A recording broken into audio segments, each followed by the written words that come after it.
And so most dentists rely on articulating paper, yet we also now with the T-scan can look at digital force management.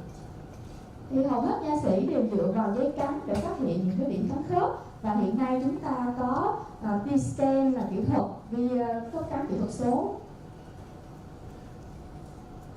So where do we want tooth contacts? Chúng ta muốn có những tiếp xúc răng ở đâu? We want contacts on the cusp tips, marginal ridges, central fosses on the posterior teeth. Ở răng sau chúng ta muốn có những khớp cắn ở ngay đỉnh núi, trũng và ngay gờ bên. And we see line contacts. This is our guidance on our anterior teeth. Và ở vùng răng trước chúng ta có những cái đường hướng dẫn khớp cắn ở vùng răng trước. And this is what it would look like clinically. Trên lâm sàng chúng ta thấy như vậy. This last item is very critical.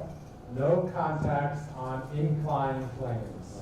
Thì cần chú ý một cái điểm quan trọng là không có tiếp xúc ở cái bề mặt của sườn núi. The contacts on the marginal ridges and cusp tips are vertical forces. The contacts on the inclined planes are horizontal forces. Những tiếp xúc ngay đỉnh núi và ngay trũng đó là những cái tiếp xúc sẽ truyền lực theo chiều dọc của răng. Còn những cái tiếp xúc mà ngay cái sườn núi nghiêng đó, nó sẽ tạo lực theo chiều ngang. We all know what this looks like because this is what we treat every day. Thì chúng ta rất là quen thuộc với những dấu cắn này bởi vì chúng ta thực hành hàng ngày. But this tells us nothing about sequence, force, or timing. Nhưng mà những cái dấu cắn khớp này nó không cho chúng ta biết bất kỳ thông tin gì về trình tự, thời gian cũng như là lực mạnh nhẹ bao nhiêu. What I was taught, and I think is still being taught in many schools, is that very high forces mean big marks. Thì điều mà tôi được dạy ở trường Nga cũng như là các anh chị có lẽ là cũng đã từng được học á, là những cái dấu in đậm mà lớn có nghĩa là lực mạnh. The small marks mean low force. Dấu nhỏ là lực thấp. And if we have marks on all the teeth, this means that they come together at the same time. Còn nếu mà chúng ta thấy cái múi tiếp xúc và cắn khớp đồng đều thì có nghĩa là lực nó đồng đều. This is what we have been taught, but this is not what the science tells us. Thì đây là cái chúng ta được học nhưng mà nó không có bằng chứng khoa học. What we know is that pressure has an inverse relationship with surface area. Bởi vì chúng ta biết là theo vật lý áp lực nó liên quan đến vùng diện tích tiếp xúc. So if the surface area is greater, then the pressure will be less. Nếu vùng diện tích tiếp xúc tăng lên thì lực nó phải nhỏ lại. We can't argue with the physics. Và chúng ta không có thể cự cãi gì hết về cái vật lý này được. This was a study that was done in 2007 by Dr. Robert Kirstein and John Radke, he's an engineer who designed some of this equipment. Đây là nghiên cứu được thực hiện vào năm 2007 và bác sĩ Kirstein và John Radke. This was done at the University of Calgary in Canada. Và được thực hiện ở trường đại học Canada.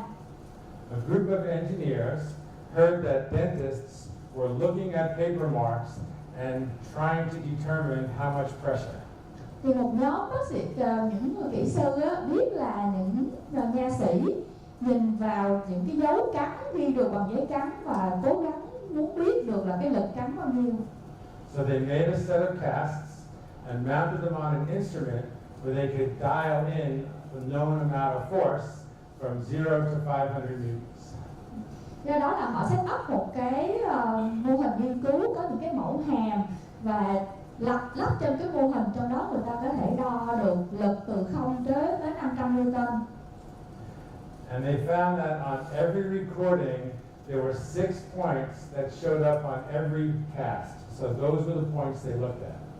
Và khi mà chúng ta họ set up đó là họ thấy trong mỗi lần cắn lại có 6 những cái vị trí mà họ ghi được những cái lực. And this is their data, plotted the area of the mark, so size, versus force. Và đây là sơ đồ ghi lại sự mối quan hệ giữa cái diện tích của cái vùng dấu cắn và cái lực.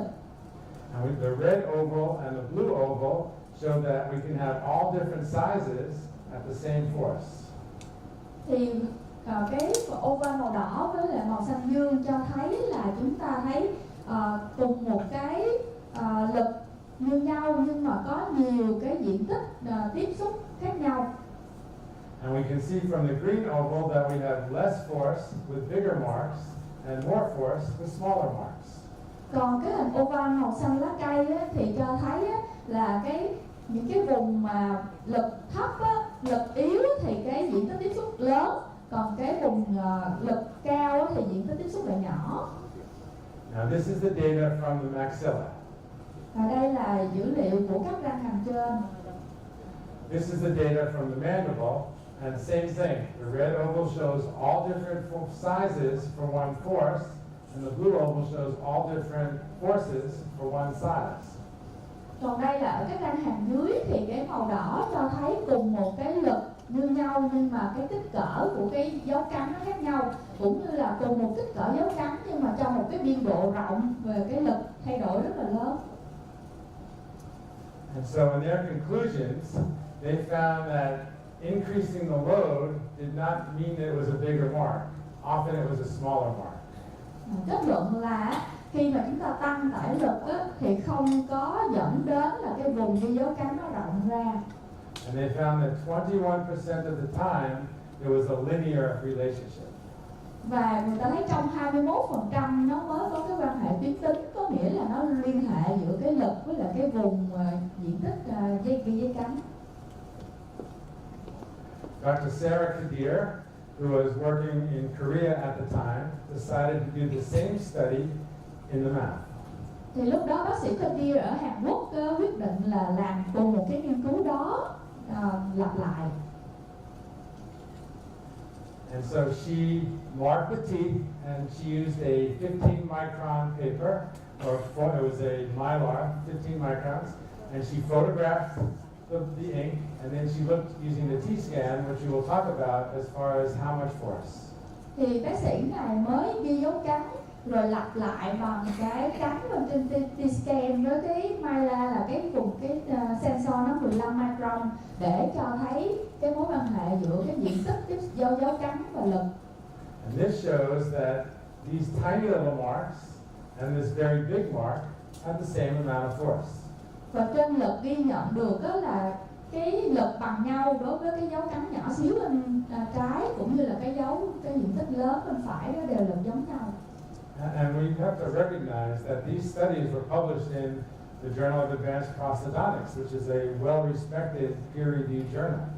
Và chúng ta biết là nghiên cứu này được đăng ở trên cái Journal of Advanced Prosthodontics là một cái tờ báo có uy tín lớn.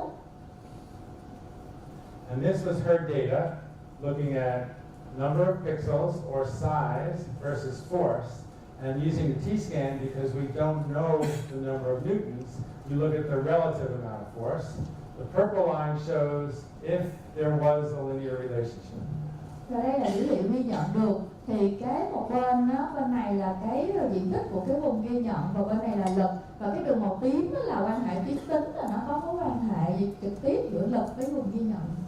And we see very similar data. This is the raw data, but very similar data to the other study where the data has no relationship. Thì đây là dữ liệu thôi nhưng mà nó ghi nhận được đó là nó không có mối quan hệ thực tế. Now the first study was done by engineers. Dr. Kadir is a dentist. Cái nghiên cứu đầu tiên đó là làm bởi nhóm các kỹ sư, còn nghiên cứu này là bác sĩ Kadir là nha sĩ. So she knows about clinical dentistry. Và nha sĩ thì biết về cái tình hình về lâm sàng. She found that the largest mark was the highest force 38% of the time. Và bác sĩ Kadir này thấy là cái điểm ghi dấu lớn nó chỉ có trùng khớp với cái lực cao là 38,3% thôi. And she, in her conclusions, said that the things that we know as dentists, that there are many other things that affect how the ink transfers to the tooth.